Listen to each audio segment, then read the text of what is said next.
International Institute of Islamic Thought, International Islamic University, Malaysia. We are honored to have Professor Osman once again here with us today. This is our third lecture in the series of community engagement lectures, and we have a very interesting topic today. The topic is jihad, which excites everybody, especially in the West. You know, when they hear the word jihad, they're always excited to know what is it all about. And no matter how much we discuss it, the answers still remain. They find our answers not satisfactory. Besides jihad, they're also interested about the question of women in Islam. But maybe that could be a topic for the next time. So today, our topic is Islam as a way of obedience and jihad. So I welcome Professor Emeritus, Professor Datuk, Dr. Osman Bakar, to begin his talk this afternoon. Bismillah. Bismillah. Thank you, Professor Imtiaz, for moderating this program. And well, good afternoon, and those in other different places, good day, wherever you are. Assalamu alaikum wa rahmatullahi wa barakatuh. And peace be to you all. Islam as a religion may be looked at, may be viewed, may be approached from different angles. In the first lecture, I talked about Islam as a way of knowledge. In other words, I was looking at the religion of Islam from the perspective of knowledge. First, just highlights of the topic because it was very broad. In the second lecture, the previous lecture, I approached Islam from the perspective of love. And I mentioned, or I gave the title, Islam as a way of love. Today, I'm approaching Islam from the perspective of obedience, which is quite closely related to jihad. In fact, in the course of explaining what the position or the Islam's view on obedience, in that process, I will also be referring to a jihad, although I will be more substantially towards the end of this, the latter half of this lecture on the meaning and significance of jihad. Let's first deal with the question of obedience. Now, before I go to the verses, the relevant verses of the Quran on obedience, allow me to philosophize a little bit about obedience, in the sense that I'm providing you first with the kind of philosophy of obedience. Now, the English word is obedience. What I'm referring to, of course, in English, this is obedience, but in Arabic, it is ta'at, and of course from the Malay ta'at. Yeah, the Malay ta'at is from that ta'at, and it is this subject now. Let me begin my philosophical statements on obedience this way. Obedience is a human attribute and quality. Obedience is human attribute and quality. It is an integral component of human nature. In saying this, I'm therefore letting you know that we are now in the very interesting field of discourse, which I may refer to as psychology of obedience. Right? That's the first thing to say. Psychology of obedience. Man was born with the potentiality to develop his attribute and quality of obedience to the fullest extent possible. Man is naturally endowed with the capacity to obey something or to obey someone or some authority.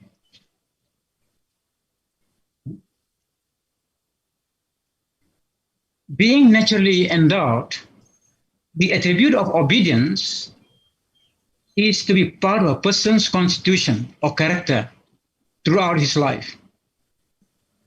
The sense of obedience cannot be removed from a person. It cannot be removed from a person's psyche or consciousness. It is a lasting imprint on the soul. It is a lasting imprint on the soul. But how the imprint would look like, if we can see, if only we can see, we can visualize how the imprint of obedience on the soul will look like as we individually traverse the path of our life on earth. That would very much depend on how we have shaped our own psychological history of obedience. Let me repeat, how we have shaped our own psychological history of obedience. And it is important to emphasize that man has the freedom to shape his own psychological history of obedience, which I'll say a little more later. Now, obedience is not only a psychological issue, but also a social issue. It is also a political issue. But most important of all, obedience is a religious issue.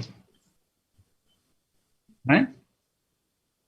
Let's say a little bit more about obedience as a psychological issue. As a psychological issue, we are fundamentally interested in knowing which would be better for our character, or the state of our soul, or the state of the mind. Is it to have more or to have less obedience in our life?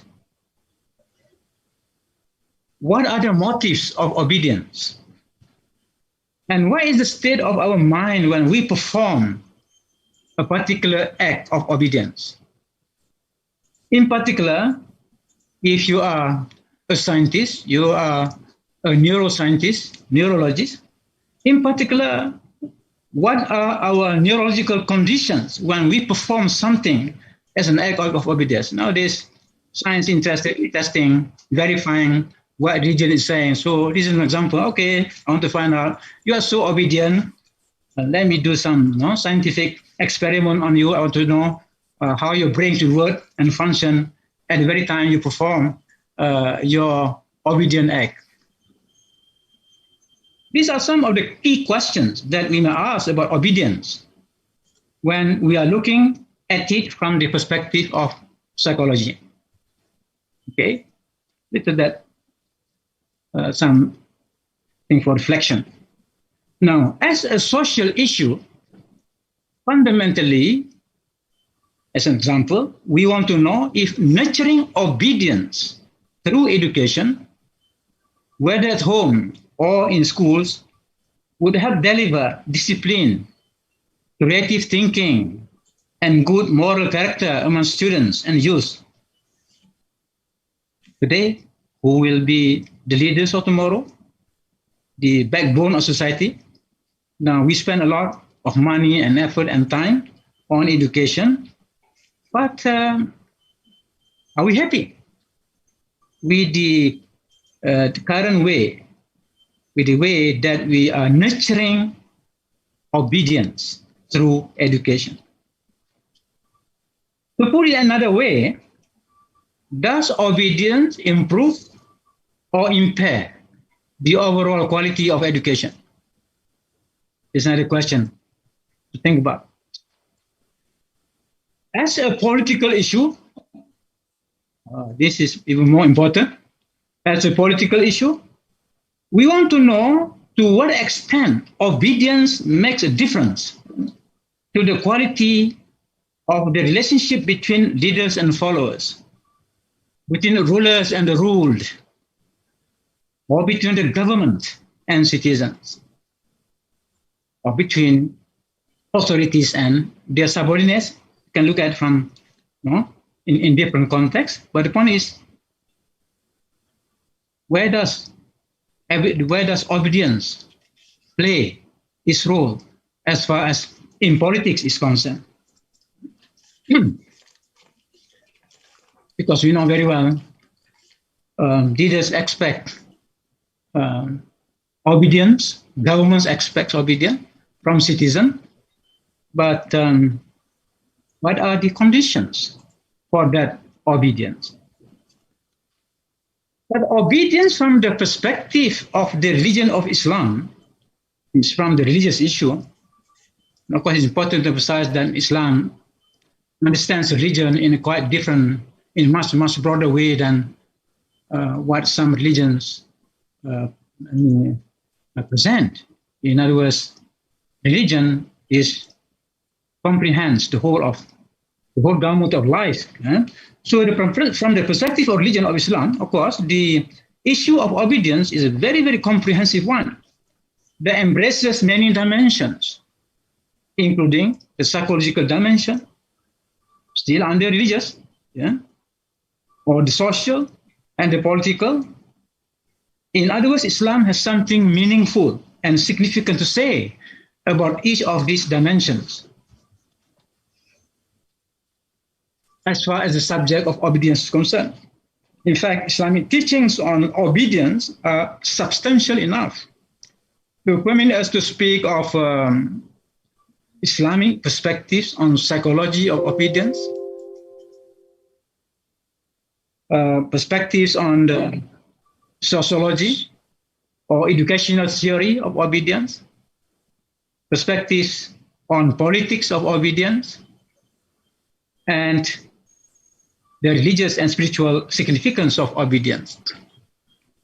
All these perspectives and theories combined would give us what I call Islamic philosophy of obedience, or equivalently, Islamic theology of obedience. It is therefore not surprising that in Islamic intellectual history, the subject of obedience has been discussed to considerable length in various sciences, including psychology, both spiritual psychology and scientific psychology, in the social science, in political science, and science of jurisprudence, faith, and science of principles of jurisprudence, also faith. The subject has been discussed. Now, it is this philosophy of obedience that I mean in this comprehensive sense that is capable of answering in a total and integral manner the question, why is a human being capable of obedience? I repeat, why is a human being capable of obedience? The answer, of course, apart from the answers given by the different branches of science, and I think the most significant of all is Islam's answer metaphysically and theologically. Islam's metaphysical and theological answer to this question, why is human being capable of obedience? Why does human being have the capacity to have obedience? Now, I will try to answer by saying this, way, all right? Basically, is how I would formulate the answer. When God created us as human beings who are endowed with the divine template or pattern, what I mean by the divine template or pattern, I'm referring to the Quran. In the Quran, we have Fitratullah. Fitratullah. Of course, that is Fitratullah because in terms of the context, the verb. But basically, it is in Surah Ar-Rum, Surah 30, chapter 30, verse 30. 30, very nice. Chapter 30, verse 30, where it's reference to God has made the whole of mankind according to this pattern. The pattern in which God has created mankind, which the Quran refers to as Fitratullah, which I express as the divine template or pattern of humanness. The pattern that defines in principle their humanness. So that pattern of humanness is contained in that Fitratullah or the divine template or pattern. Now, what God has done, God implanted the seeds of obedience. You see? The seeds of obedience. When I use the word seeds, it means in potentiality. Obedience in potentiality. Potential obedience. That's not yet actualized. Now, he implanted the seeds of obedience in this template, so that when everyone is born, he or she is born with that template, the seeds of obedience there.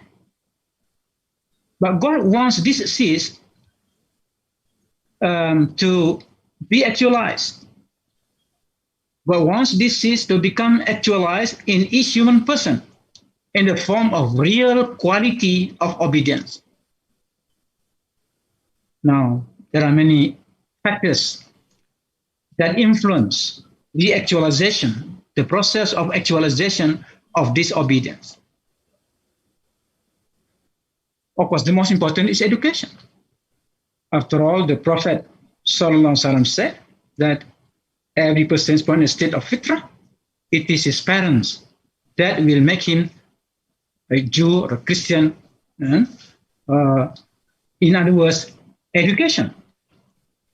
Early education, such as the one given by parents or guardians, plays the most important contributory role in shaping the quality of obedience in a person. God wants obedience in potentiality to become obedience in actuality. Why? Because he wants to be obeyed. And why does he want to be obeyed? He wants to be obeyed for many reasons, in accordance with wisdom.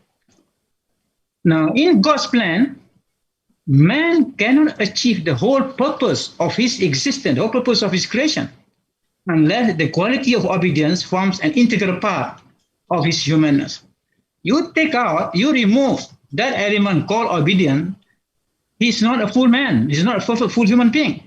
He lost a great chunk of his humanness, So this is an important thing. However, although human obedience is one of God's purposes, he does not always get it.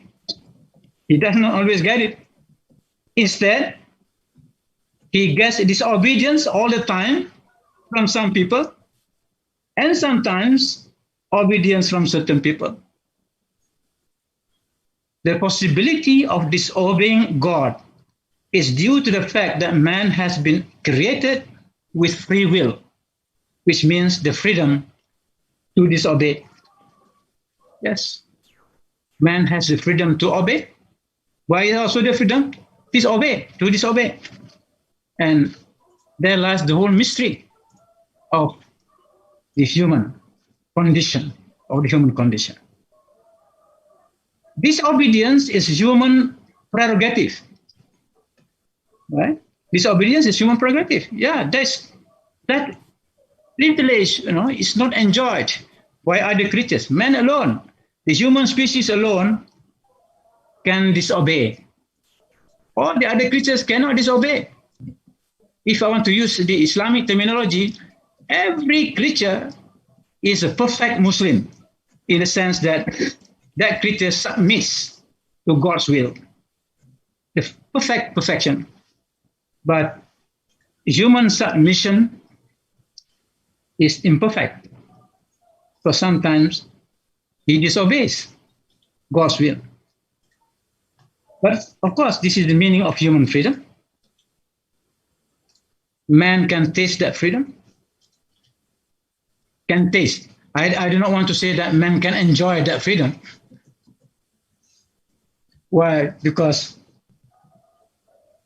actually, if we disobey, it won't be an enjoyment. Man has to bear the great risk of disobedience. The great risk of disobedience. Now, to say that disobedience is a human prerogative is not to say that disobedience is more fundamental or more primary than obedience. I'm just wondering if by saying that I'll get a response from some naughty philosophy student. A naughty philosophy student say, yes, professor, if disobedience is a human prerogative, that means, is that as fundamental as obedience? Well, no, it's not so. I mean, it is not. Yeah? Disobedience is less fundamental, less primary than obedience. Obedience is more fundamental. In other words, obedience comes prior to disobedience. It's like belief and disbelief. No, it's not saying belief first. Belief comes first, then only disbelief. Yeah. So the epistemological status of belief is prior to disbelief, and that of obedience is prior to disobedience. Disobedience, as I said, in a philosophical way, disobedience is just an act of changing one form of obedience to another. Disobedience, in reality, disobedience is just an act of changing one form of obedience to another. You change from disobedience to God, you change that to obedience to some other authority other than God, to some other object other than God. Yeah? So what this means is that objects of obedience can change, but the act of obedience remains the same. In other words, God planted obedience in the human being to serve as an instrument, namely to whatever it is. God, of course, God wants us to use this obedience as an act of instrument to attain the objectives of life as God has prescribed. That is the first. So God provides religion because religion will fill the content of this form, this vehicle called obedience. You may obey some authority which is not approved by God, all right? Which is in fact hated by God. So the question now is, obedience to whom? That is the question. And human beings have the freedom to choose the object of obedience. But as far as God is concerned, He provides the religion, and religion provides all the ways, all the instances, all the different contexts in which human beings can exercise obedience in accordance with God's will. So that is, that's my philosophical statement, introduction to this topic of obedience. Food for thought. I hope, it sounds logical enough to you all. But having said that, I would like to go to the different types of obedience, because my main interest here in this lecture is to emphasize this idea of enlightened obedience. Right? Enlightened obedience. Well, if people say obedience is bad, obedience is negative, what they mean, they're referring to certain kind of obedience, but as far as Islam is concerned, Islam settles nothing less than enlightened obedience. I think, as I see it, there are three types of obedience. Three types of obedience. Number one, what I would call ignorant obedience. Number two, hypocritical obedience. Number three, enlightened obedience. Let us discuss briefly each of these. First, ignorant obedience. Of course, as you suspect, what is this ignorant obedience? It means that the obedience is not knowledge-based. It's not knowledge-based, or it lacks knowledge. Obedience does demand knowledge, but somehow, for some people, their act of obedience is not really based upon knowledge, the relevant knowledge, as in a sense that is the one that is relevant to the particular act of obedience. Now, but this ignorant obedience itself can be divided into two types. First, the first kind of ignorant obedience is what I call the innocent obedience. Right? For example, I'm referring to, say, a small child's obedience to parents, having got knowledge. In other words, the child follow the command, follow the instruction given by the parent, and follow. All right. The child has no knowledge does not understand really the significance of that instruction, but still do it. All right. And I call that the innocent children's obedience to parents. But innocence here is not innocence as applied to obedience does not apply only to children. Yeah? There is for adults. Of course, a good example in Islamic context, that applies also to the other religions, spiritual tradition. For example, the relations between disciples and their spiritual leaders, and prophets.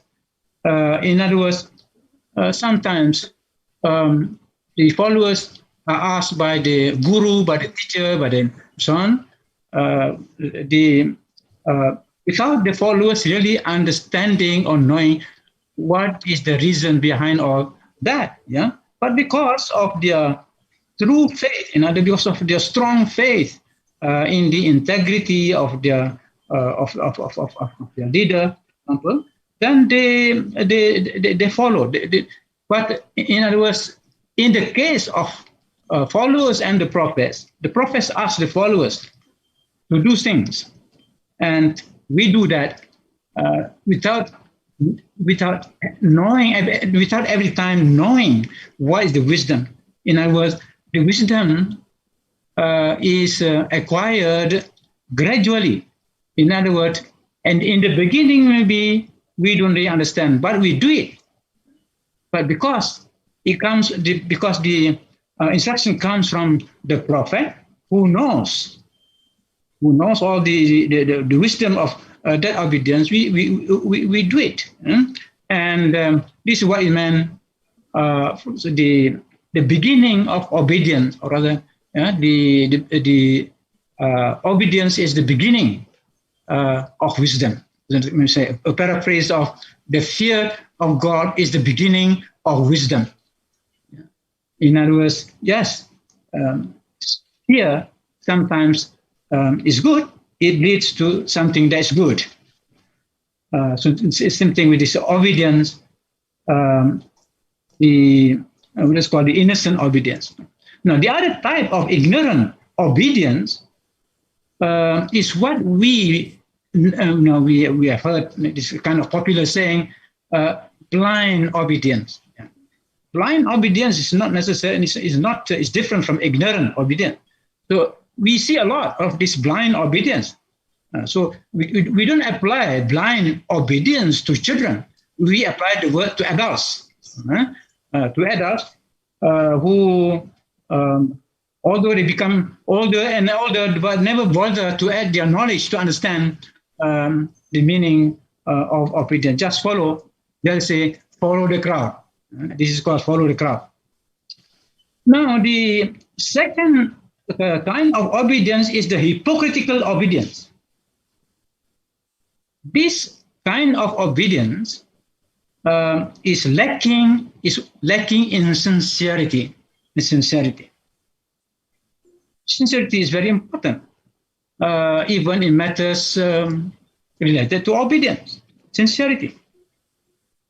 Now, this kind of obedience is both negative. It is negative and destructive. This is rampant in this is rampant in politics.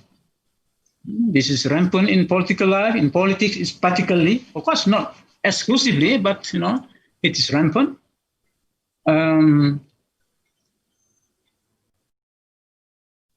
It is rampant today to the point of becoming a social disease. I'm afraid. Yeah? I'm afraid that this hypocritical obedience has become a kind of social cancer, cancerous to society. Something needs to be done. Now, of course, the third, and which is important here, the enlightened obedience. It is the knowledge-based obedience.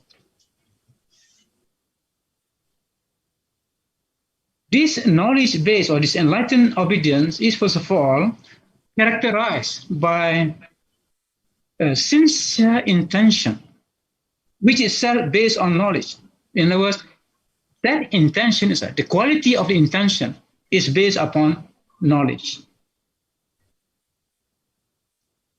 Two people may have the same intention, but it does not mean that the quality of intention in the two cases is the same. What makes a difference? Knowledge. So knowledge is the added value. Knowledge, it is knowledge that makes one's intention better or worse than another. I think that that should be obvious. All right.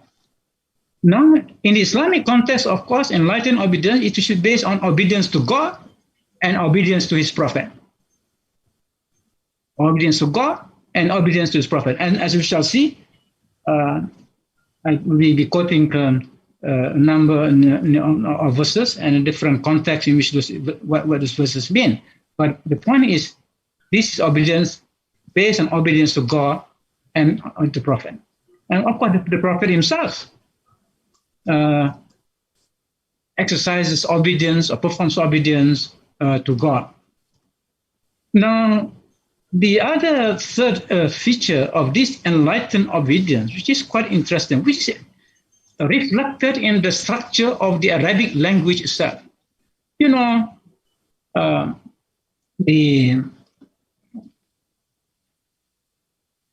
that in Arabic that is the root word. This term, the three-letter root verbs, right? So in the case of this obedience is from the three-letter word or, wow, ein, yeah? And you have or, alif, ein, right? And tawa'an. So this from this root verbs we can derive many words. Now what's interesting is that in the verb, in the fifth form of this verb, yeah, which interestingly conveys the meaning of voluntarism. Voluntarism, in other words, performing things willingly, not because under compulsion.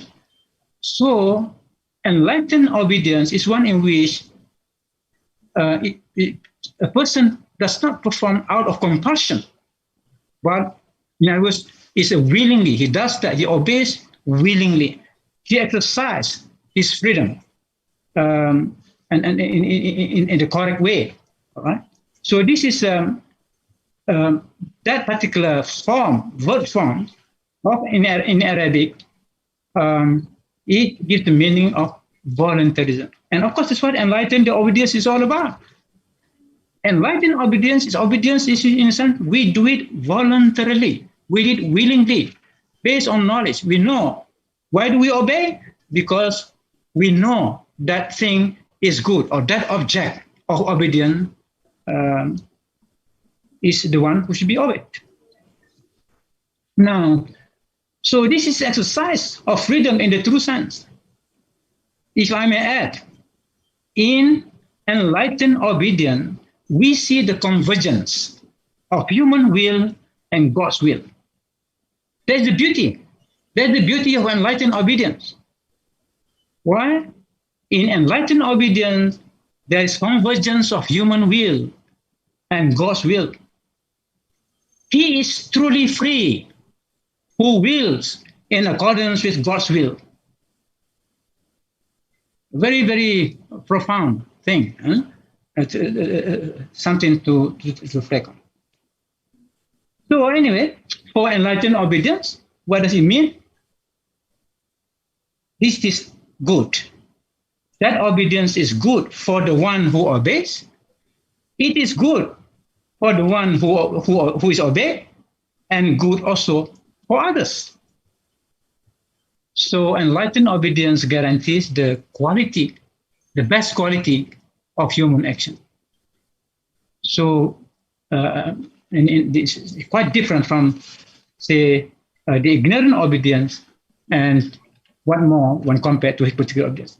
Now, let's look at obedience in the Quran.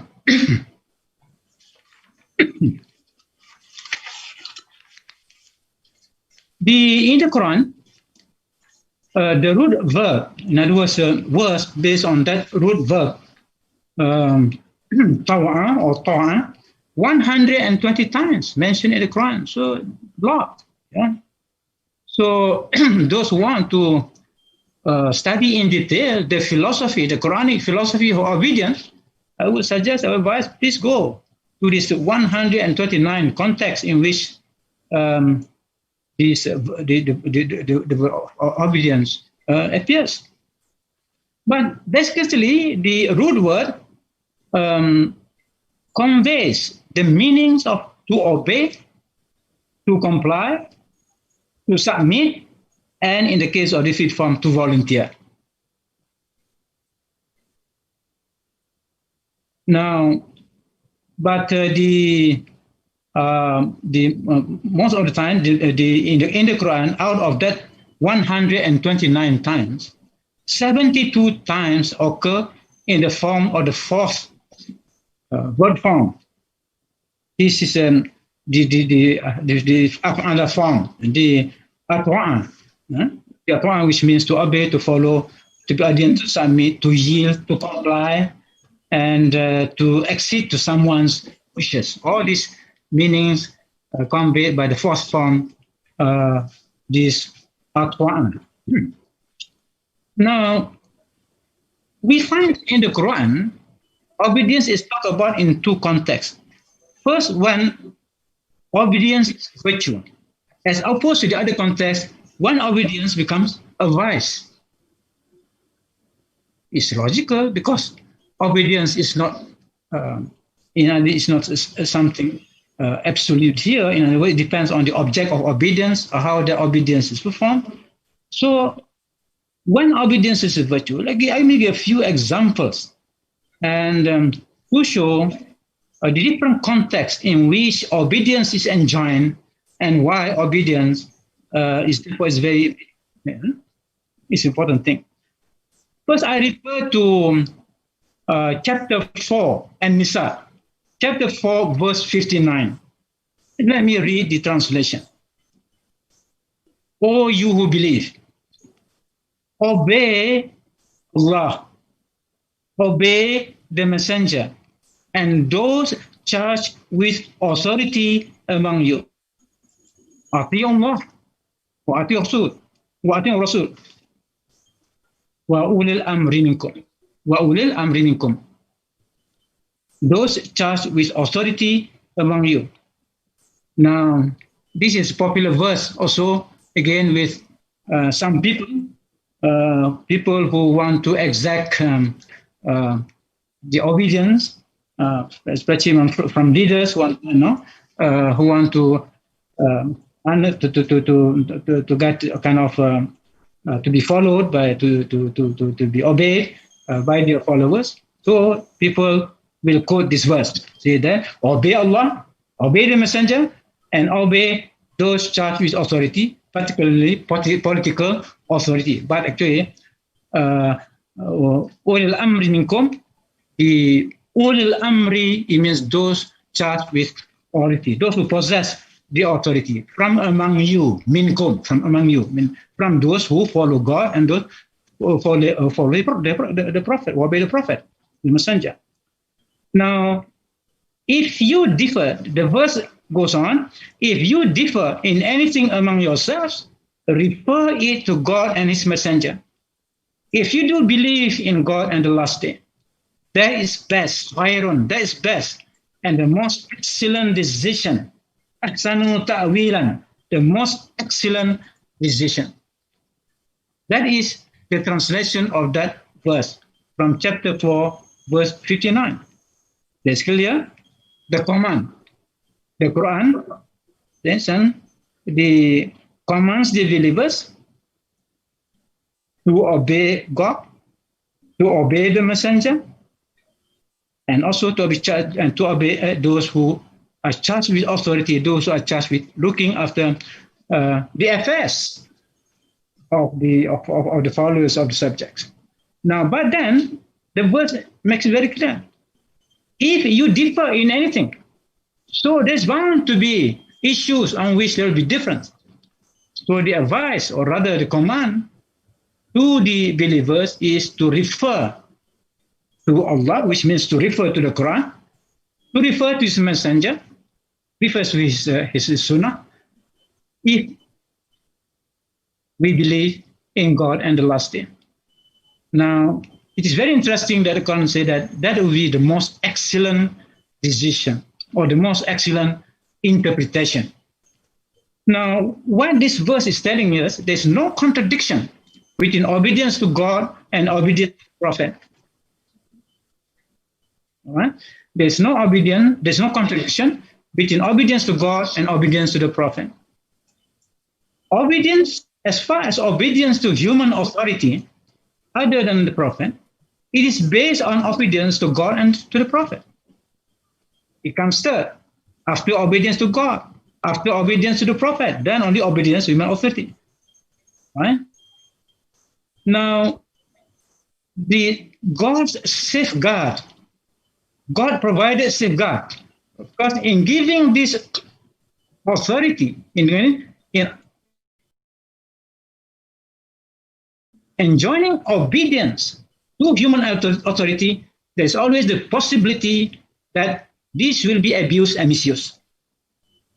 So what sort of safeguard God provides against this misuse and abuse? Well, the human authority itself must bear in mind that it itself has to be subjected to this rule, obedience to God and obedience to the Prophet. So while the authority asks for obedience from those below, but they themselves must show obedience to authority above, namely God and the Prophet. So the obedience, enjoyment of obedience to human authority cannot be a blank check. It cannot be a blank check. Yeah, it cannot be a blank check given to human authority. It is conditional. It is reciprocal in terms of commitment. Now, I just want to take this opportunity in the course of preparing this lecture. Okay, the word is ulil amri minkum. Nowadays, you talk a lot about also Islamic democracy. So I would say that this verse is significant, is relevant to the issue of democracy in Islam, right? In other words, the domain of authority, because in a sense, in principle, the authority of God, the authority of the messenger is beyond dispute. But then in terms of human authority, there could be dispute between the authority and those who are the subjects, the citizenry. Now, there's another word, there's another phrase which is related to ulil amri, which is either sometimes mentioned as ulul halli wal aqdi or ahlul halli wal aqdi. Literally, the ahlul halli wal aqdi, it means experts in untying and binding. You see that solving and binding, meaning is referring to the best brains in society who are who are entrusted with leadership. In other words, the people, let's say in the modern context, the people who are in parliament, the members of parliament, they are supposed to be the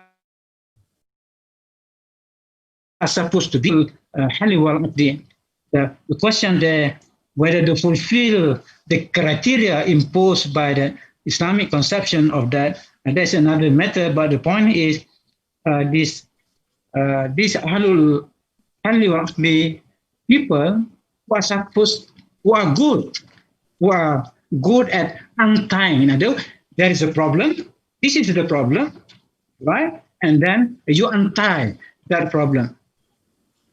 And then when you untie, you, in a sense, unpack. In other words, you have to finding the solution. The solution is sealed. It's bound. So in Malay, it's hurai and simple. Very nice in Malay, hurai and simple. Yeah? Problem. And so the problem is always regarded as the masalah tersimpul. Masalah tersimpul, status simple. And the simple, then how to untie how to solve that, is called that, and to bind that. This is in the course of talking about obedience, somehow this issue is not unrelated. Now, the second verse, there are many verses, but I just chose what I have selected a few. I'm referring to chapter 3, and then verse 132. Now, the translation of the verse, and obey Allah and the Messenger, that you may obtain mercy. Turhamun, that you may obtain mercy.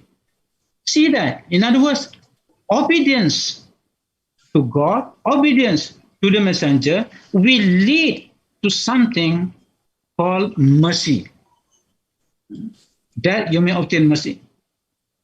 Obedience is going to lead to something, either that you can expect or you may not expect. But of course, mercy is a very, very all-embracing thing. It's better than anything else, because once you obtain mercy, the rest are, just parts of that. Specific examples of that mercy. So, in other words, the wisdom, one of the aspects of this divine wisdom in why he enjoined obedience to God and to the Prophet is so that we get mercy. In other words, obedience becomes a channel of grace and mercy and compassion. So God's grace, compassion, and mercy will flow through many channels. There are many channels of divine grace, not one, not two, many, and many. And so obedience is not for nothing. Through performing obedience, we are opening the channel of mercy, the channel of God's mercy.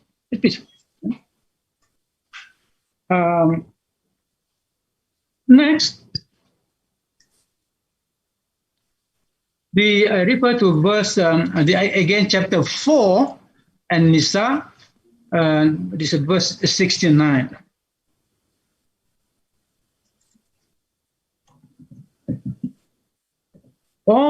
This is the translation of the verse. All who obey Allah and the Messenger are in the company of those on whom is the grace of Allah. Alladhina an'ama Allahu alayhim. In other words, the company on whom is grace of Allah. So the Quran, what the rest of the verses with this company, the Quran speaks of this company, spiritual company. Who are in this company? The company who receive the grace of Allah, the prophets and Nabiyyin, the sincere and the truthful, as Siddiqin, the witnesses who testify as Shuhada, the righteous who do good as Salihin. 4 important groups mentioned.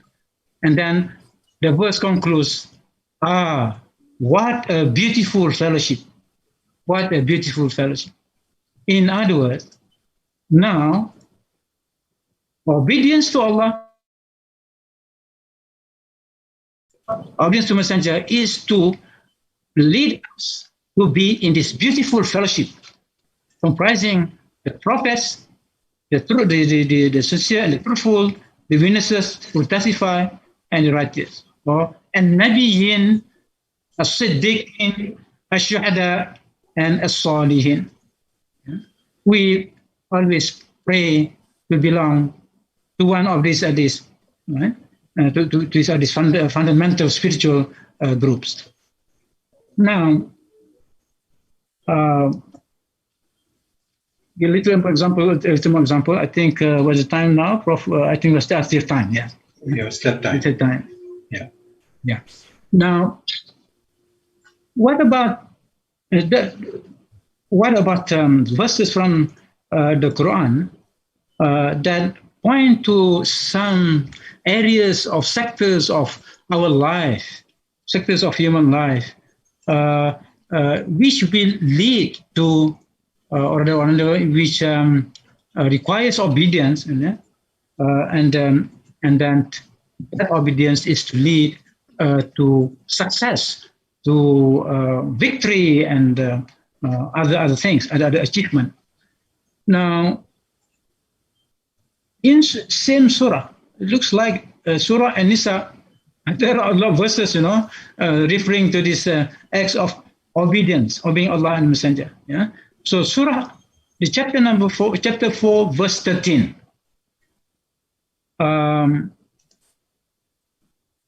The verse, of course, this is verse by itself, but I will explain. I'll tell you that the context, has to be identified with the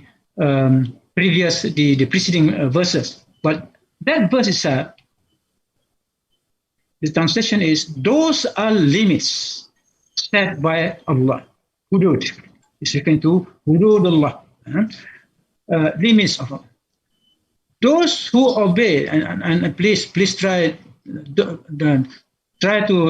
not to think of this hudud in the sense understood by some people. Okay, hudud in the sense of limits.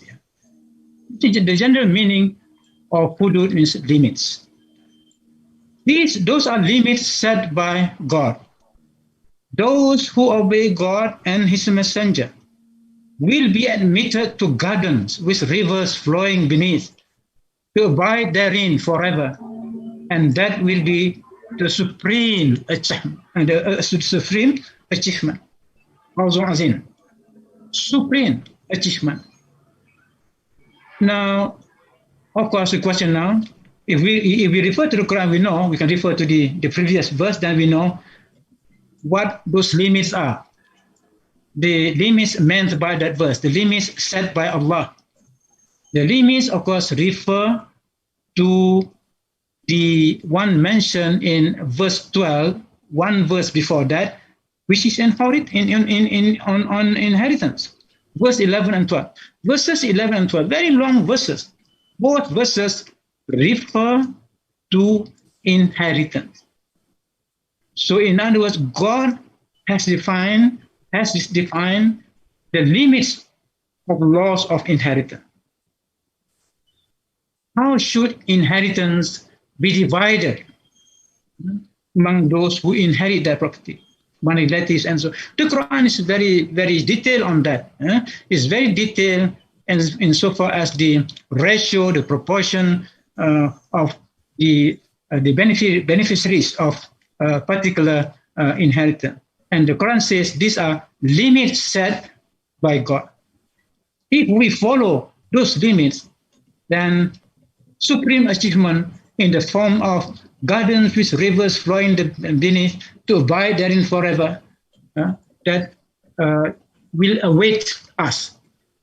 So what I'm trying to say is that in the Quran, example is provided in which obedience, in other words, this obedience is maybe realized in so many different areas of life. It is also channeled just now, but it is in terms of obedience, that's it. And another verse in the context of usury, riba, all right? It's about the limits set by Allah, and we are asked to obey Allah and His Messenger. Now, another one is from chapter 24, verse 54. Chapter 24, An-Nur, the light, chapter on the light, verse 54. Translation: say, obey Allah and obey the Messenger. But if you turn away, He's only responsible for the duty placed on Him, and you for that placed on you. If you obey Him, you shall be on right guidance. Right guidance here is the achievement, or rather is the result that is waiting for us. Of course, right guidance, to be on right guidance is a very, very important thing, especially from the Islamic perspective. So the messenger's duty is only to preach the clear message. Right?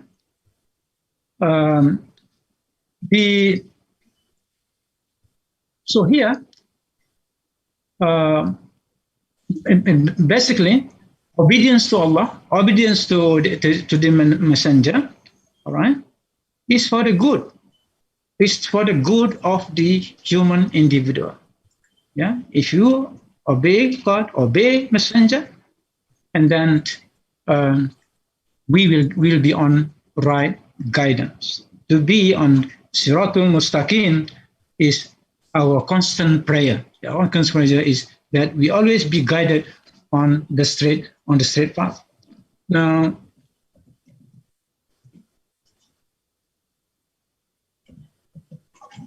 interestingly, the verse I mentioned just now, Surah 20, chapter 24, verse 54.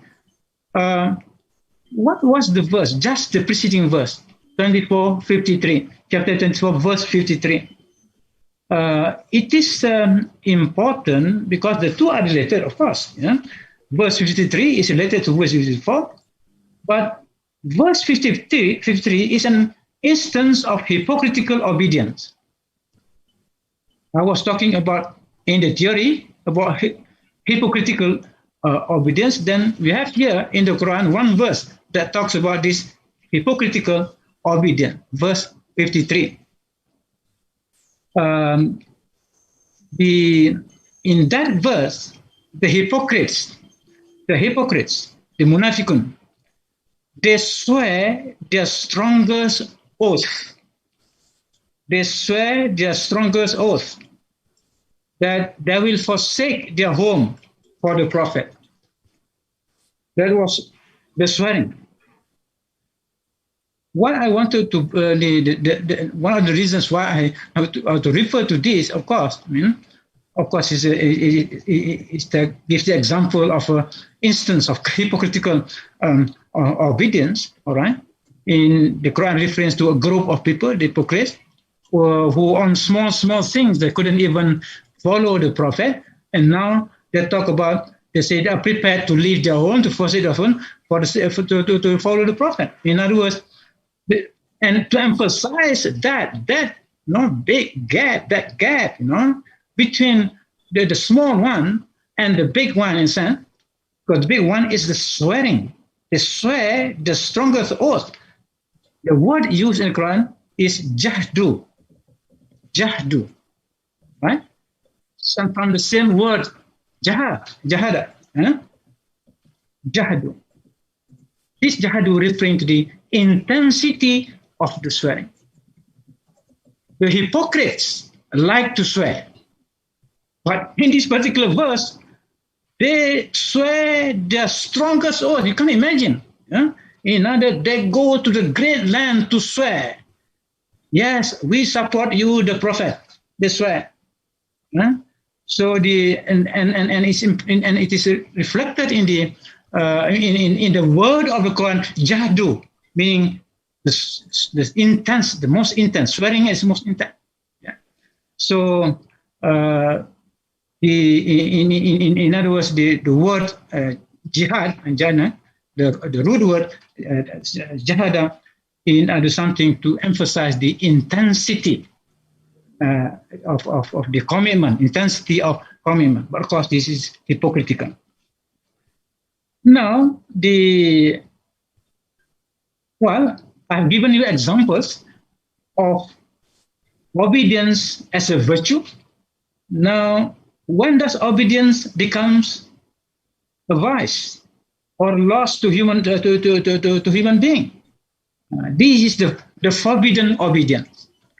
This is forbidden obedience. And said because obedience, the quality of obedience will be measured in light of the object of obedience. So now this particular, I give you 3 examples when obedience becomes a loss to human being. The first example is chapter 26, verses 152 to 150 to 152. 3 verses, 150, 151, 152. The name of the surah, the name of the chapter is Ash-Shu'ara,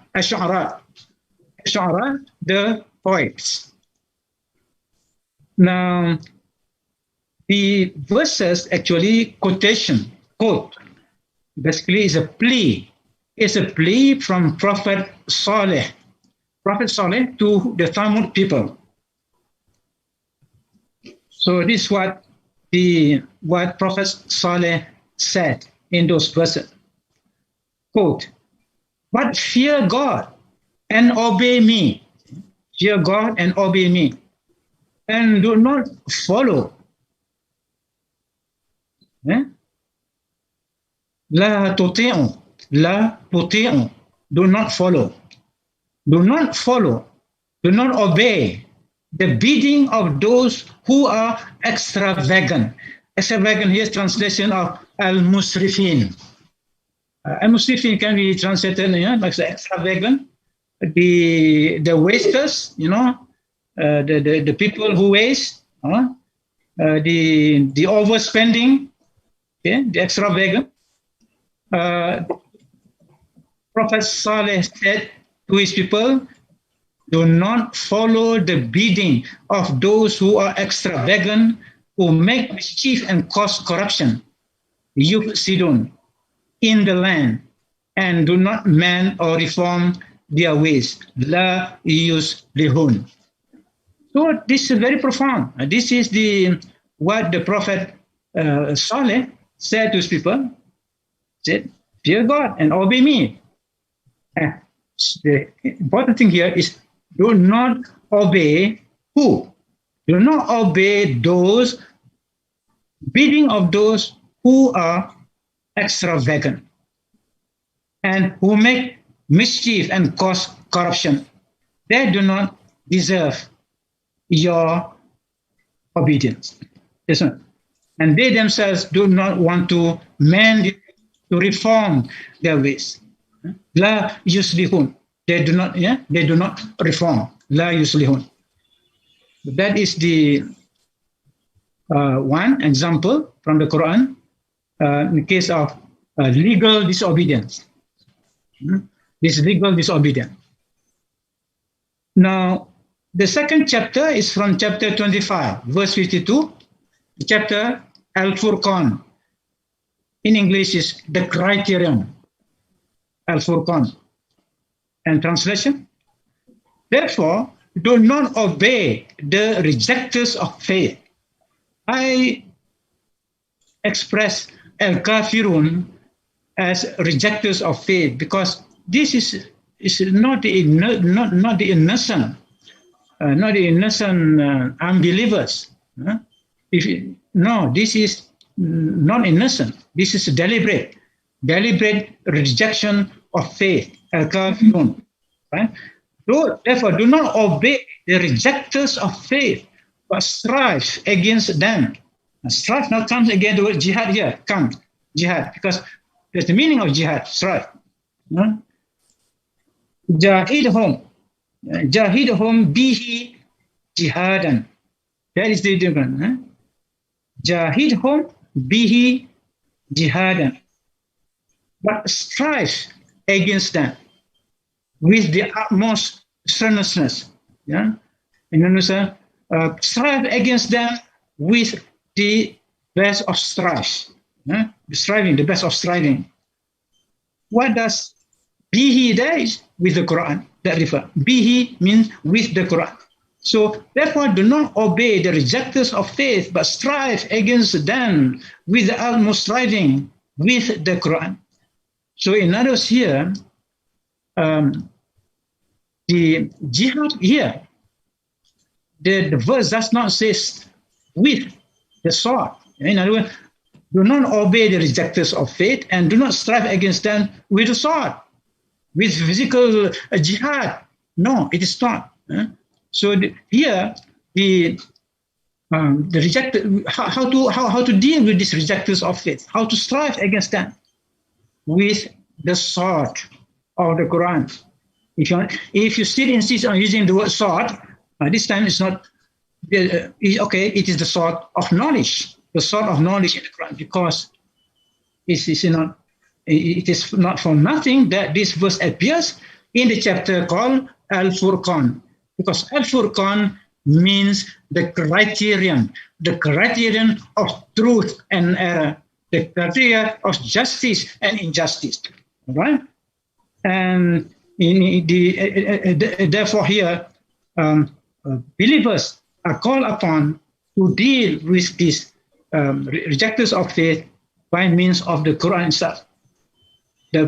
As one commentary of the Quran says it, the Prophet wages the biggest jihad of all with the weapon of God's revelation, because basically something to do with the field of knowledge. In other words, the rejectors of faith may be using knowledge as well in order to prove that revelation is wrong, revelation is false. All right. So how should we do that? You don't deal with that kind of rejection of faith that is supposed to be based on science and knowledge and so on by the sword. So if that person is a professor, you go and storm the office of the professor and bomb that is his office, and so that's not the spirit of this. But strive against them with the Quran, which is the mother of all knowledge, the mother of all wisdom. Now, the third example from chapter 33, verse 48, Surah Al-Ahzab, the Confederates. And in a sense, quite similar, but some different. And this is the translation of the word. And do not obey. Do not obey the rejectors of faith and hypocrites. We only that now, not just to do not obey the rejectors of faith, but also do not obey the hypocrites. And do not heed their annoyances, but put your trust in God. For enough is God as disposer of affairs. To trust in God means not to do nothing.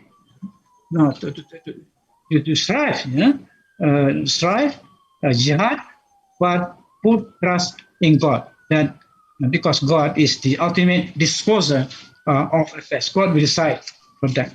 So these are the examples. So I think that we sufficient for today. For as far as the subject of obedience is concerned, you see the different contexts in which the word obedience is used in the Quran, and some of the like very important obedience as a channel of grace, of mercy, and then the different areas of life. Say, for example, in the case of inheritance, where obedience is called upon, is enjoined upon believers. Now let's go to the time that we left about jihad. 15 minutes. Sorry? 15 minutes. 15. Yeah. Okay.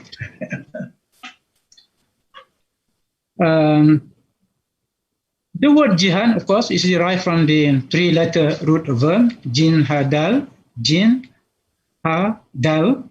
All right? So we have to have the word jahada, which conveys the meaning to strive, to endeavor, to labor, to take pains, to overwork, all these different shades of meaning of that root verb. All right? So it is a very general meaning in the sense that, in the sense from the meaning itself, you can see that what is meant by jihad, all right, is the whole area of our action, our whole life, but done in a particular way with different intensity and so on. So the core idea that is sought to be conveyed by the root verb jahada is effort or struggle pursued to the level best. Yeah? Effort or struggle pursued to the level best. So in that sense, everybody is doing jihad. Not only Muslims are doing jihad. Yeah. So based on this broad and general meaning, everybody is doing jihad because everybody is putting effort in business, putting effort in education, that's all. That's precisely. So here's some problem, yeah.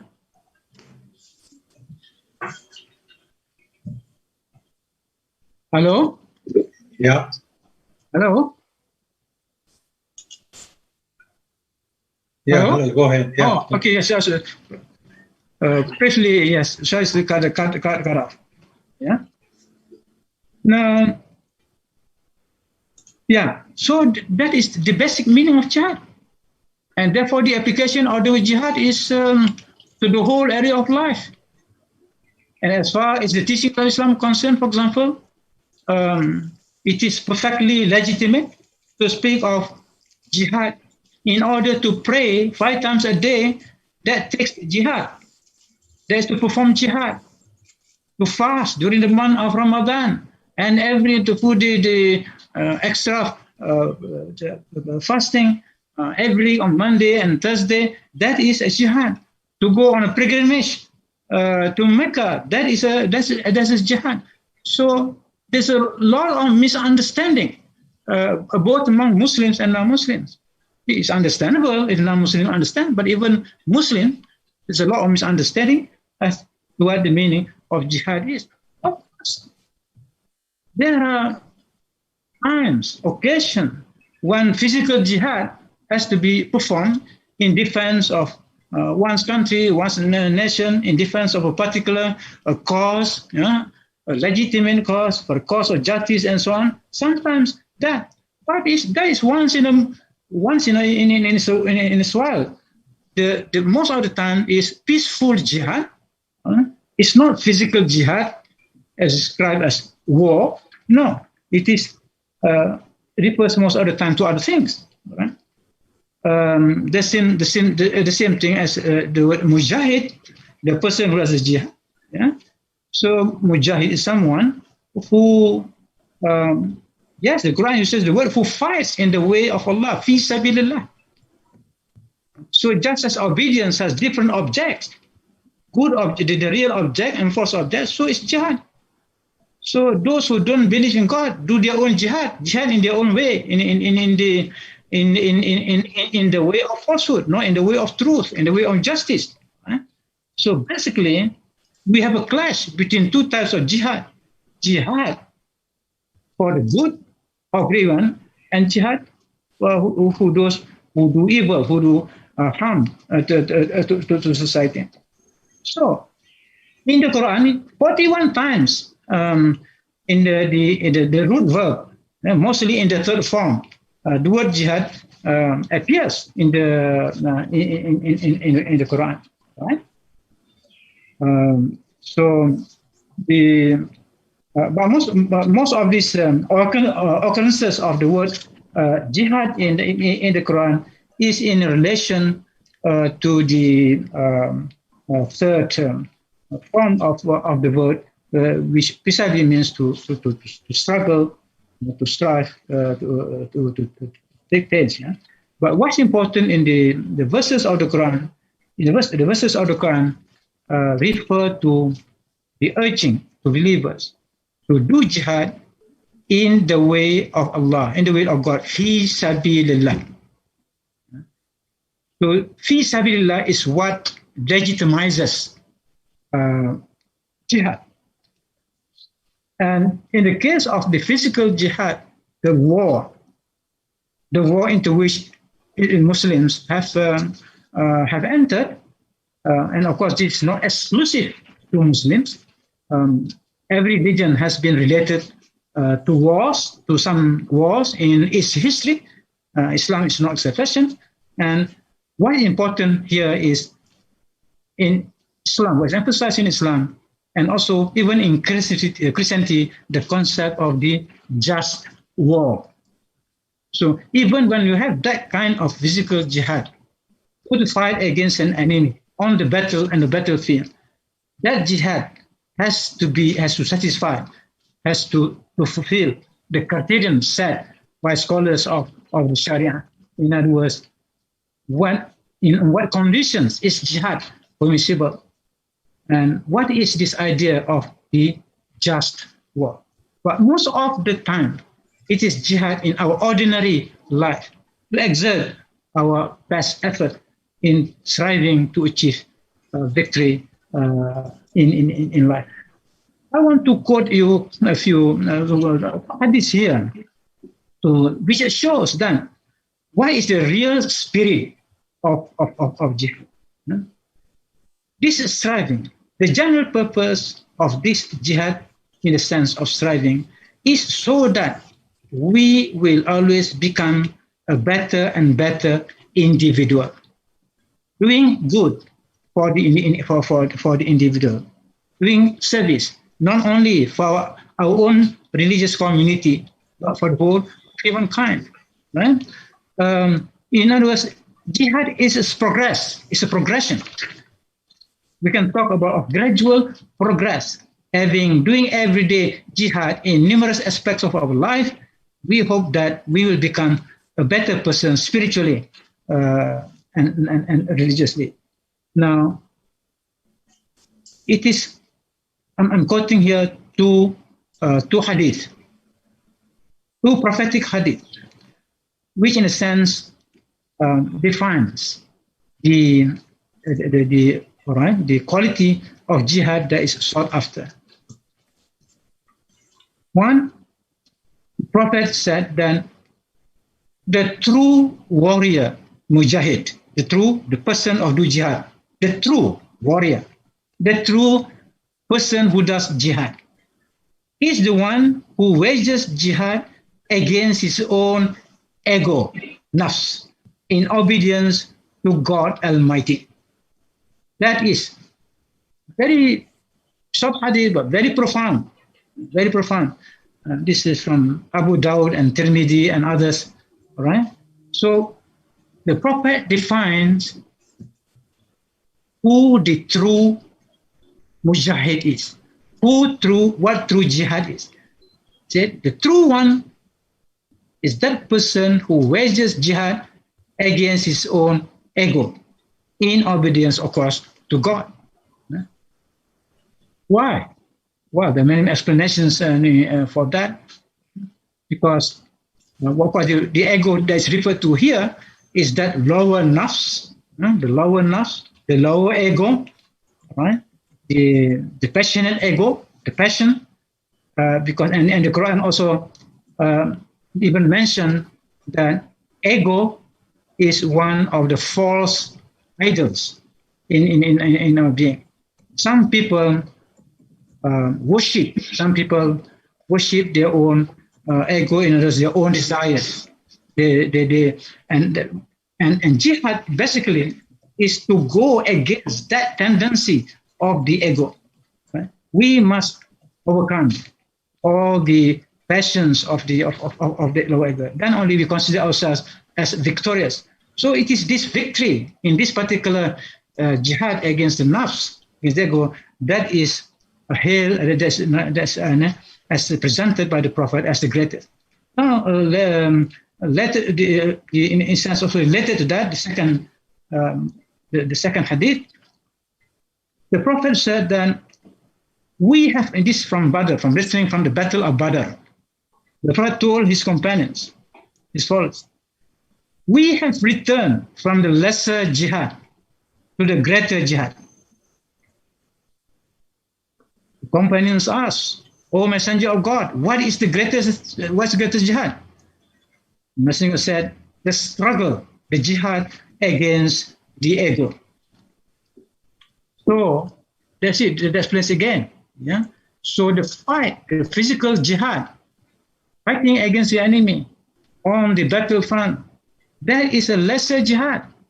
There's bigger, greater jihad, which is the jihad against the ego.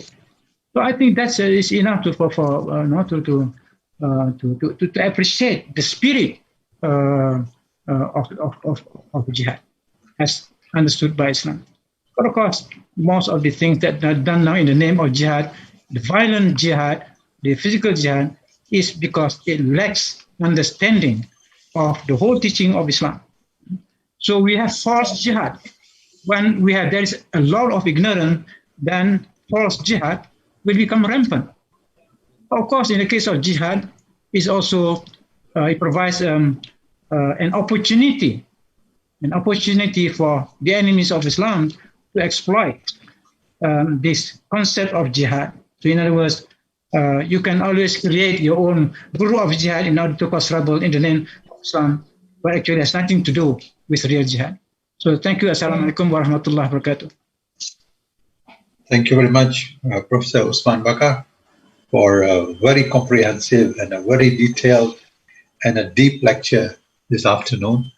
I cannot summarize everything, but just say that you started by talking about obedience and the different types of obedience, ignorant obedience, hypocritical obedience, and enlightened obedience. And then you went on to discuss about the details of these types of obedience. And then you mentioned several verses from the Quran about obedience. And finally, you talked about jihad as a struggle to perfection, as a progression to something better, and to be it's both in spiritual and religious manner. And you also talked about the hadith. So with this remarks from me, I will say I'll first go to the chat box. We have several questions here. The first question here is that why are the Muslims, I'm summarizing it here, from Dr. Ifai, is that why are the Muslims most disobedient people these days?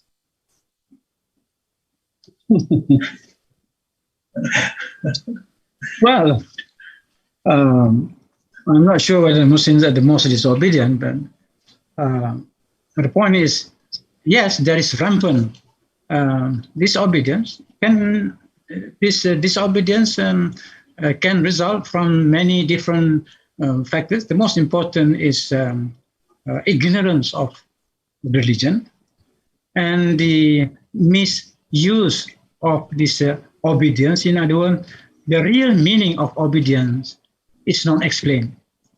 So that I already gave 3 examples of obedience. So you have first the what do you call this? The ignorant obedience. Huh? So a lot of young people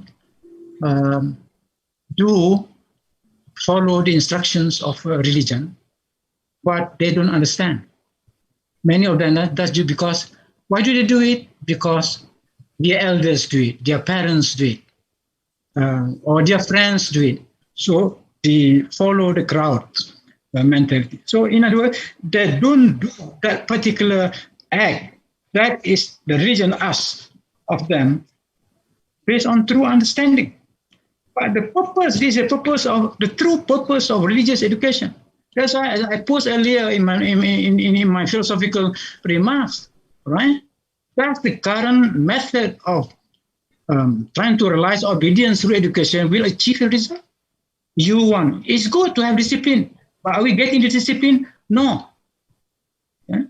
Even though every day these children follow religious classes, but at the end of class after class, they are not obedient.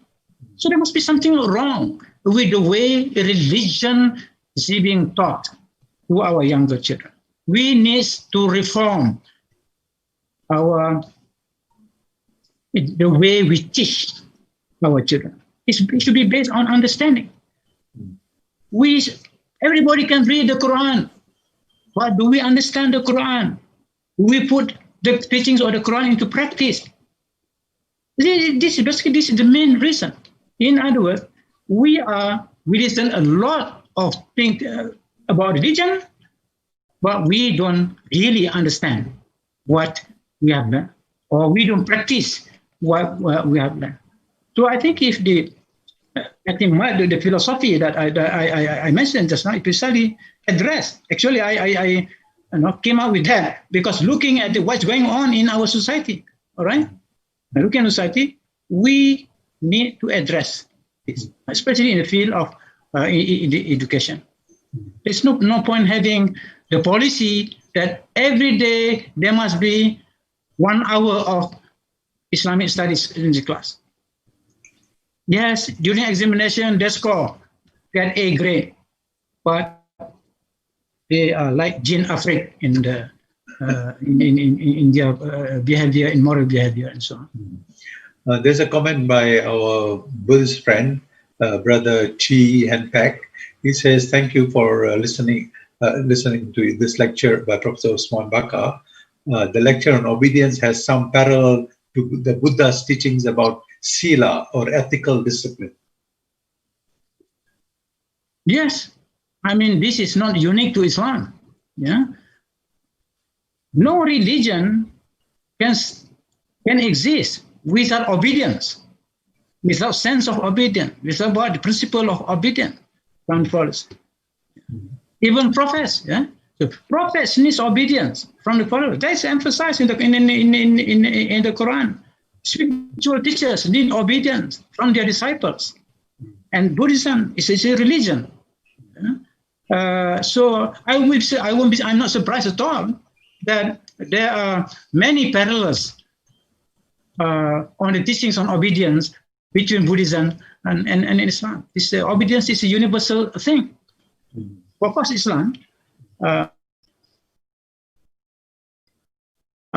apart from sharing those aspects of obedience, teachings on obedience with other religions, it has its own emphasis. Yeah? It has its own emphasis, its own approach. That is the genius of every religion. Islam has its own genius as far as how to invest. So, but the way that things are going, there's something really wrong.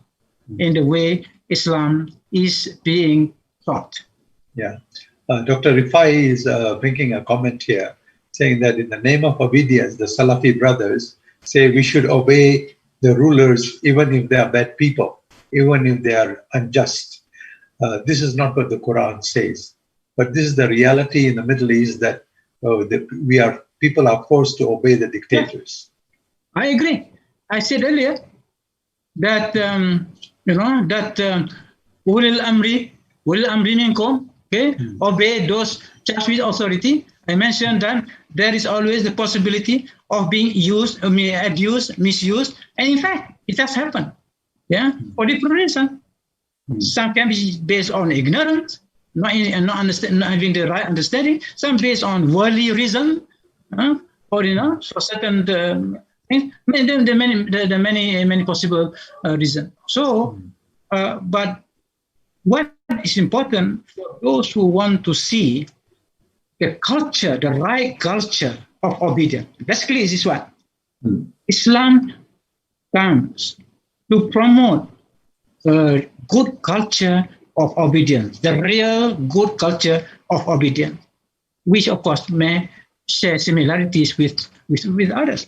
So we should ask ourselves, are we really promoting, establishing the Islamic culture of obedience that is based on the correct understanding of the Quran and the Sunnah of the Prophet? Yeah. So what you're saying is continued with another comment by Sayyid Jamaluddin Bahrain. He is saying that the media distorts the concept of jihad. Now we're talking about jihad, but they don't highlight the concept of jihad bin nafs. So people think that jihad means just struggle and fighting. Yes, I think the fault is not only from non-Muslims. You don't expect the non-Muslims to be in this case, because they lack the understanding. But what is bothering is the attitude of Muslims themselves. I know in my own personal life, I come across some friends. I mean, who say that the hadith that I quoted just now? No, I say this is not hadith. No, why is not? Well, if we follow this hadith, then the Muslims will all be afraid to fight. So that is the kind of view that we find in our society. But then we should explain, the reason why. Why is the rationale, brother? What is the wisdom behind that? The fact that the jihad against the nafs, against the ego, the lower ego, is bigger, is greater than the jihad coming back in the battlefield. To me, it can be explained logically, very simple. Yeah, why it is greater? First of all, jihad against the nafs is a 24-hour battle, jihad. Whereas the jihad against the enemy, there's only occasional, sometimes, depending on it. So jihad against nafs is a 24-hour-a-day jihad. Is a jihad forever. Number two, it is a jihad compulsory on both women and men, on elders and younger. Nobody is an exception. Whereas the fuqaha will say that for the jihad in the battlefield, some people are exempted from fighting. Yeah. So all these arguments confirm the proposition that fighting against the nafs is the greater jihad. Cannot be compared to the other, which is so. It is reason. I mean, it is rational also. So, Brother Jamaluddin continues and asks the question: is it true that the Mahatma Gandhi was influenced by the concept of jihad as a peaceful way to fight the British colonial rule? Can you repeat, Prof? Yeah. The question is, is it true that Mahatma Gandhi was influenced by the concept of jihad when he met the Muslims in South Africa, and then he developed his own peaceful way or non-violent way of jihad against fighting the colonialists, the British colonialists? Well, I think it's true. I think Mahatma, Gandhi, Nelson Mandela were all influenced by, and I mentioned this, Malay Muslims in Cape Town. You know, they all go back to the tradition of the right from the, Sheikh Yusuf of Makassar, and later, of course, more important is the Tuan Guru Abdul Salam, Tunku Abdul Salam, who was exiled to South Africa by the Dutch in the 18th century. So his resistance against the Dutch was peaceful, with knowledge, with moral character. This is one of the good things about the Malay diaspora in South Africa. Apart from teaching the Dutch how to be educated, I think yes, it is true. And this Dr. Abdul Rahman, who is known in South Africa as the Martin Luther of Africa. All this, I think we should study about these people. Yeah. There's a comment by Bibi Jan. Sorry, I just went up. Just a minute. Why don't we have integrated and balanced way of knowledge, of learning, about Sharia, Aqidah, Tasawwuf, history, Quran, Hadith, in internalizing this knowledge? Why we Muslims don't have this kind of understanding and practice, and we only practice externally? Well, I don't go into that because there's so many reasons. I mean, there's a long history. What has happened going to the, not only during the post-colonial days, going before the post-colonial days, even before the colonial days. In one of my writings, I mentioned, I refer to the time of even Ibn Khaldun, for example. Ibn Khaldun already observed the decline of certain branches of religious knowledge. You understand that there's a long history to that. But the point is, okay, once we know that this situation needs to be corrected, then we should, that's why this now should be part of our new reform education, religious education. In other words, what is the best way to teach Islam to the new generation? What approach, what perspective, what excluded knowledge needs to be brought back, basically. All right, if we say that over the past decades, in the past 1 century or so, certain kinds of useful knowledge has been sidelined, and yet it is important to the betterment of the Muslims, individual and society. So why not? Why not? Let us revive this lost knowledge. I think basically that's what we need to do. Our sister Farah Michelle Kimball, she tells that today is Martin Luther King Day in the United States because he led the Jihad against racism. Do you think Muslims are showing enough courage to stand up for the truth when so many people are being oppressed? Well, I think we can do more. We can. But I understand also the circumstances, and the problems, the challenges. But I think, I stayed 11 years overseas, and most of the time, in these 11 years in the United States, I think if I compare to the situation 20 years ago to what it is today, certainly there is progress. Yeah, not as much as we expect, but I think there has been progress in the in Muslim civil action in the United States. In other words, the Muslim community together, has become more focused, has become more energetic in their jihad, in their own jihad against racism in America. And I believe that, and certainly I've been saying this before in some of my writing, the importance of American Islam, the importance of Islam in America to the rest of the world, precisely because of the specific situation in which they find themselves, but most important, they are educated people, well-educated people. In other words, they are capable of bringing about fundamental changes to the war against racism in America, inshallah. Okay, brother Sayyid Jamaluddin, he says he lives in Sweden.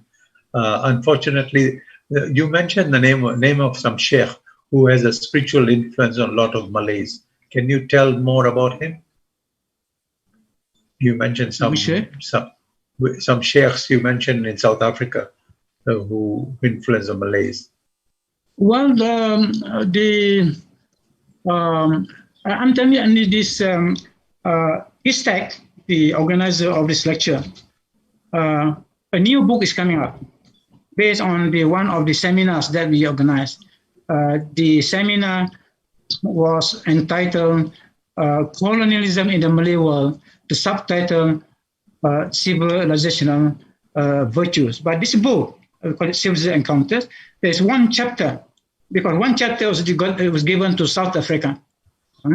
The precisely Tuan Guru Abdul Salam, whom I call a Malay hero at Cape Town, but there's a book also by this Yusuf Makassar, maybe some South African friends can predict. It's about life and struggle of Yusuf Makassar against Dutch colonialism. Yeah? But the point is spiritual. The Islamic spirituality was accorded a very special position among the Malay community in South Africa, in the sense that there are many Sufi sheikh coming from the Malay Cape community in the last 1-2 centuries. And it's very wonderful. So I think people in the minorities in other countries can learn from the Malay Capes as far as now how they deal with the challenges of the effect of the Muslim community. Mm-hmm. Okay, this is a you can question. See here. Yeah. Sorry. Yeah. Okay. Yeah. There's a question. One argument which tends to lower the position of the hadith of Jihad bin Nafs is to say that it is a weak hadith. Is this true? What verse in the Quran that strongly puts forward this real meaning of Jihad bin Nafs? Well, there are many verses, and this is Jihad bin Nafs, and in the sense that say the Surah Al-Saf. Surah Al-Saf, this is chapter 61, Surah Al-Saf, the array. You have this but shall I lead you to a way? Hal adlukum ala tijaratin tunjikum min adhabin alim tu'minuna billahi wa rasulihi wa tujahidu fi sabilillahi wa amrikum wa anfusikum. You fight in the way of God with your property, with your soul and nafs, right? So in other words, we strive to the utmost. For the sake of the truth, in the cause of truth and justice. Peace in the cause of truth and justice. That is what characterizes the Islamic jihad. Okay, we have 15 more minutes. I have finished the questions from the chat box, but if any of the participants here want to ask a question, please go ahead. You can just ask us to unmute you, and we will let you ask a question. Anybody from the audience?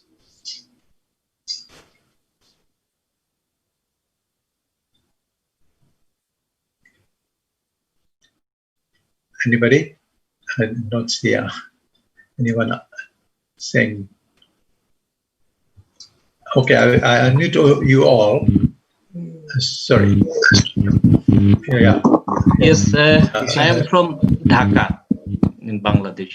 Your name, please. Anisha, I love you. I- Anisha, hug. Will you be my Kausar girlfriend, Mustafa Anisha? Abdullahi, I am a professor of philosophy, University of You Dhaka. fucking nigger Islamist Director One by terrorist. one, You please. One by Center one, Bangladesh for please. terrorist. Moral Anisha, Development, Wait. Anisha, I University love of you. Dhaka. It Anisha, is hug. definitely very Yes, interesting that Professor Bakar, yes, I must Dr. Shah. congratulate. I really enjoyed for the first time I am attending your program. I mostly I agree with your observations. Very nice observation on obedience and jihad. Many things I'd like to start with jihad. Jihad with nafs. That is, in my observation, the whole Quran is jihad with nafs. The whole purpose is just to make human being a perfect man. Wait, one That by one, is please. the thing. Whole Quran. The main message of the Quran is to make a man. May I talk? Wait a minute. To make a human being a Anisha, you perfect can man, that talk. is You are my Khalifa. girlfriend. Anisha, you That is talk. the whole You purpose of the Muslim are Quran is to terrorist. make vicegerent Anisha, of I love Allah you. on earth. So that Anisha, is, hug. I love you. without jihad fi nafs, that is simply impossible to become a vicegerent of Allah. So you have to perpetually strive for this thing. Okay. And about war and others, in my observation, that is even the philosophy of war, Islamic philosophy of war, even the Gita is a philosophy of war. Krishna is advising Arjun to fight against evil forces. Okay, So Dr. this is not Shah. only in Islam. Yes. Yeah, okay. Professor Osman, can you answer that? Yes. I don't. Yes. And another important point is obedience, enlightened obedience. You have mentioned that is very interesting. But we have to enlighten people. Otherwise, in philosophy, those who believers are termed as unenlightened people, because they consider, the atheists consider that we believer are unenlightened. We are not enlightened. So to make things convincing, you have to present things in such a way that that is, we are enlightened. The believers are enlightened. That should be the approach. Thank you. I don't have much space to say much more things. So thank you all. Okay. I saw Anissa. Anissa first. Can Anissa go first? She was asking a question. Assalamualaikum and hi everyone. Yeah, go ahead. Firstly, someone in this meet sent me "I love you" suddenly, and I want you to know that please leave this meet if your intention to be here is wrong. I don't gonna mention your name, brother. How you want to do changes to the world when you can't even control your desire to me?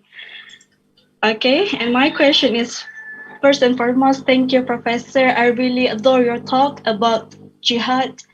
It is really upon my mind because as a woman, it's not easy for me to jihad with my physical.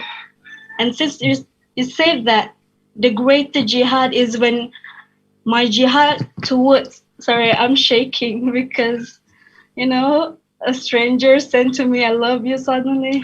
Oh my God. This very impolite behavior of somebody. Impolite. Yes. But I can stand for myself, no worries. Okay. Because I'm a law student. I will sue you one day, brother. Okay. Thank you very much. Yeah. My question is, it is not easy to be static on the road of jihad, and I want to know what and how to make ourselves to always be istiqamah in doing something great in life, in fighting the obedience towards Allah subhanahu wa ta'ala, and to gain good deeds, because the first jihad is the jihad between ourselves. I believe on that. I believe that the first jihad is between ourselves and our own self-practice and ibadah. What do you think, Professor? Thank you very much. Thank you. Professor Osman, please. Professor Osman. I don't see him. Professor Osman, are you there? Please unmute, Prof. Okay. Hello? Yes. Can you? Oh, Yeah, okay. Yeah, okay. Yeah. Yeah, yes. Well, basically, how can we move from what we do today to what is going to be better and better in the future days ahead? Huh? So, I think first of all, there's the jihad that we can do at the individual level. As an individual, we do our own jihad. But more important in the context of the present time is collective jihad. Precisely because the challenges that we are facing are not coming from single individuals, in the sense that who are those who are challenging religion or fighting against religion? They themselves getting organized in a collective way. So if I may say this, if the munkar is better organized, then what about those who are fighting for the ma'ruf? Yeah. So if munkar is getting better organized, so the ma'ruf also, in fact, is to be better organized. That is the nature of the society we have seen today. All right. Where the individual, okay, I mean, we can talk about our jihad in prayer. We want to make sure that if we haven't prayed this tahajjud, this I want to do tahajjud now, and there's a personal effort on our part. But as far as the Muslim community is concerned, there are many challenges that have to be faced collectively. And therefore, you have to get together with your neighbors, your companions, your friends, and then of course the manner, the way that we do it should be better organized. The quality of our jihad. After all, what is the basic meaning of jihad? To strive to the utmost in the best possible manner. All right. As the Quran in Surah As-Saf, that we fight in as if we are in the in an array, but in front line to do our jihad. Yeah. I'm going to unmute Idris Zakaria. Sharon, please unmute Idris. What was the question, Idris Zakaria, just now? Yeah, she's going to ask her herself. Brother Shara, please unmute Idris Zakaria. Dr. Shara? No, Shahran. I'm asking Sharan to unmute Idris Zakaria.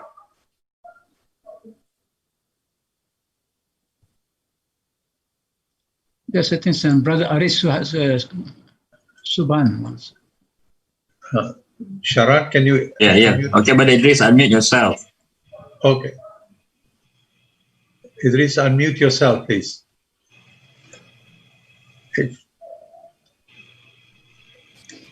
Okay, while we wait for others, I think she's not ready yet. Anybody else want to ask a question? Yeah, Arif, unmute yourself, Arif. Unmute yourself. Unmute yourself, Arif.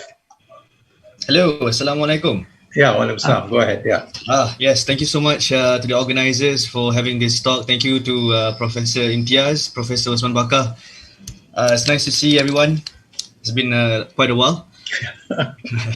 Right, my question is with regards to freedom, because this whole notion of freedom in the Western world is kind of limited to the individual sense.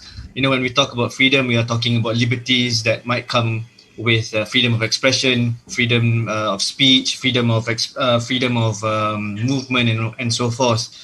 But how do we actually conceptualize jihad and obedience and make it relevant in the Western world so as to have this concept of jihad to not be misconstrued by the Western world? Because more often than not, it is seen as a struggle against others as opposed to struggle against the self.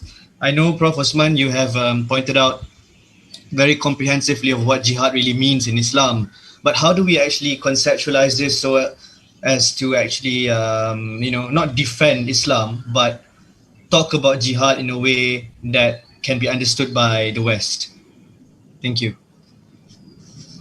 Well, I said jihad in its general meaning covers all aspects of our life.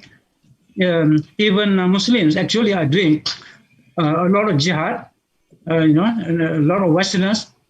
Let's say, for example, the philanthropists, or rather, those with charity. Let's say those with charity, the charity groups in the West, where of course most of them based on religion, but there are also non-religious charitable groups. So it's a very important aspect, I would say, of jihad, universal jihad. So in every religion, in every community, there are people who do this. That is a form of jihad. But the Sharia is more, of course, again, we shouldn't be afraid to make comparison, all right? The question now, yes, it is good to be charitable.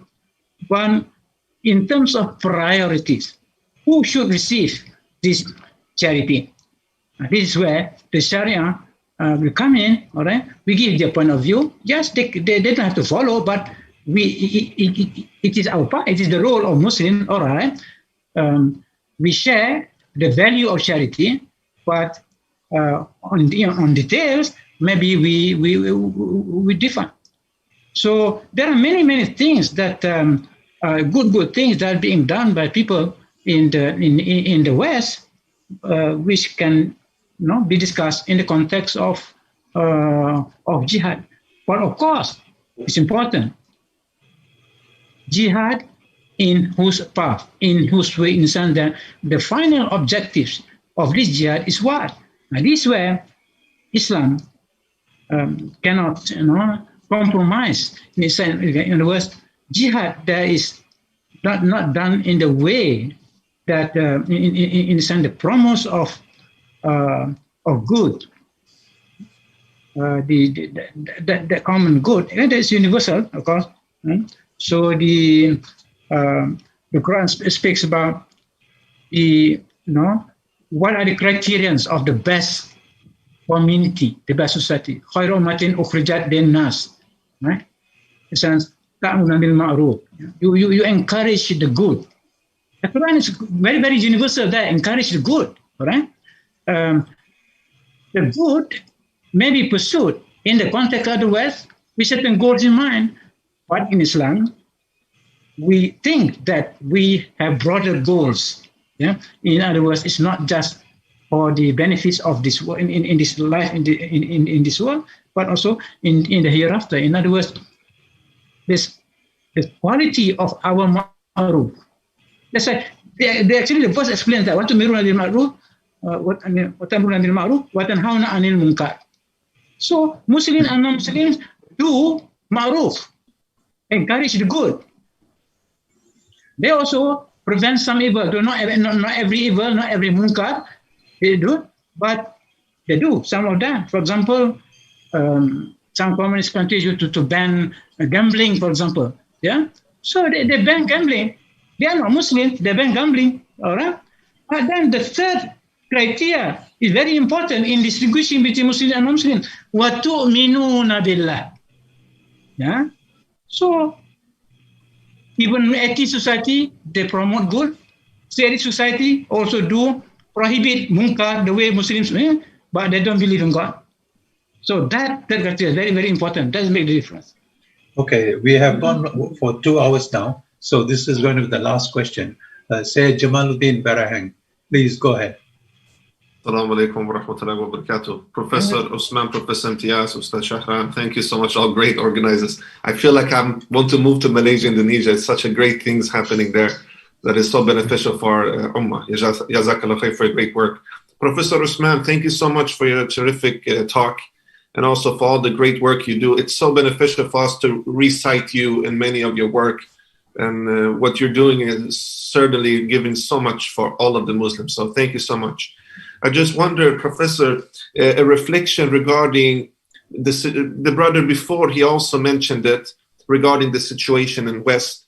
And I'm particularly interested in your perspective. I know that we as Muslims need to work with ourselves, all close. We need to be good representatives and ambassadors of our deen. This is the first and foremost. I totally agree with you.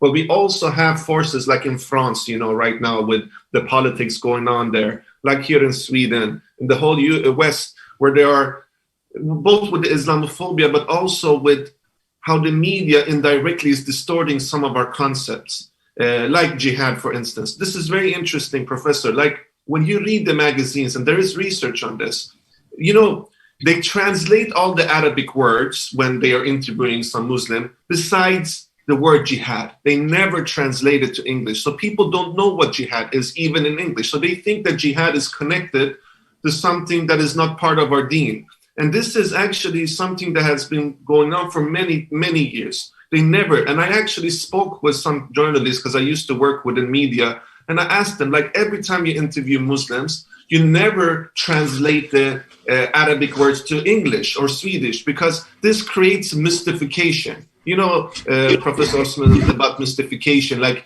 oh, what is this word, this mystic word, and they don't know what it is. So my question for you, Professor Osman, do you have any advice? Of course, we need to work with ourselves and become better ambassadors. But other advice, how can we make non-Muslims have a better perspective and also to be handling these things in a better way? I have like a friend, his name is Jihad. He changed his name here in Sweden because he cannot be named Jihad anymore. People think that he is, by definition, is a bad person. Jazakallah khair, Professor Osman.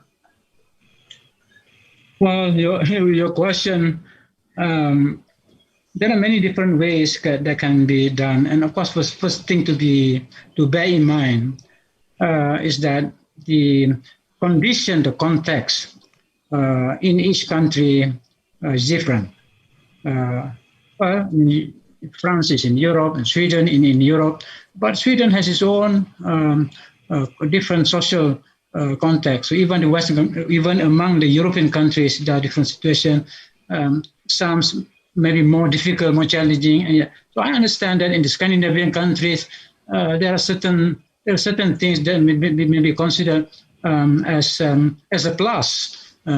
plus for some Muslim humanity. So you know better your own condition.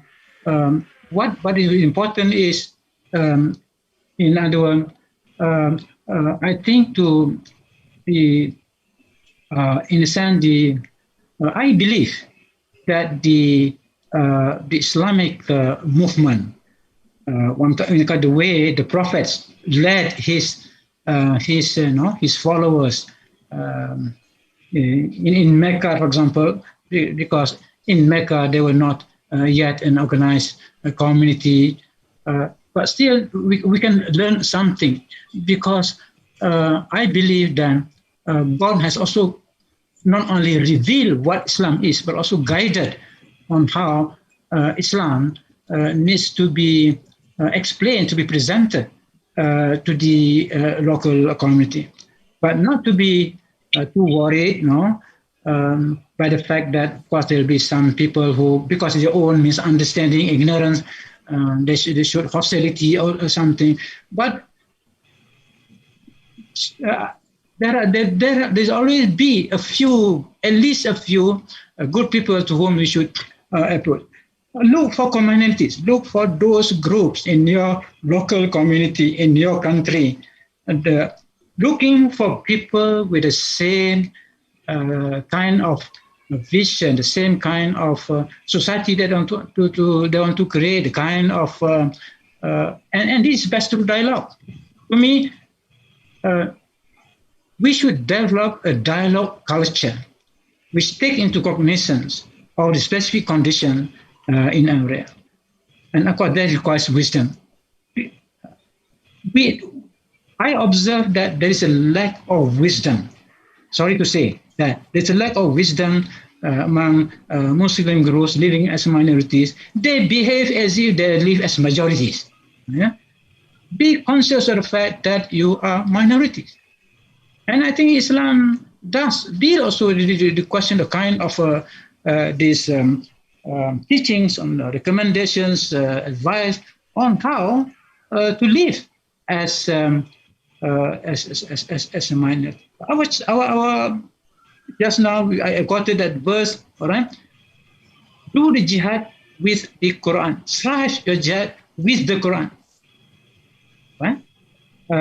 We don't mention jihad here, but a lot of misunderstanding. But the point is that in order to create that bond, that bridge between with the other, right?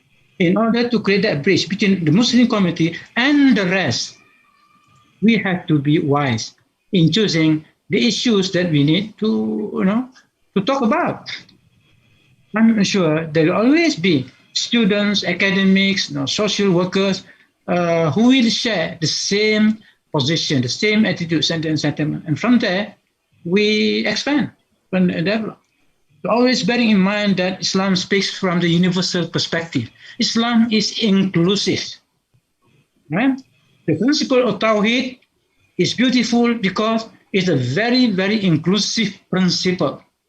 Those who are looking for ideas, those who are looking for theories, those looking for answers to contemporary problem, then the universal dimension of Islam needs to be presented. So our job is to identify what are the universal elements, what is universal dimension of Islam that needs to be presented to the European community at this time. Okay, thank you very much. We are going more than 2 hours now. So I will stop our meeting here this afternoon. So thank you very much and thank you especially to Professor Osman Bakar for his enlightening lecture. Every lecture is deep, philosophical, and educative to all of us. So thank you, Professor Osman. Inshallah, we'll see you again and wish you all the best. And thank you for all the participants. And we will continue with our 4th lecture, and we will advertise it when the time comes for it. Assalamu alaikum. Thank you very much. Welcome, salam.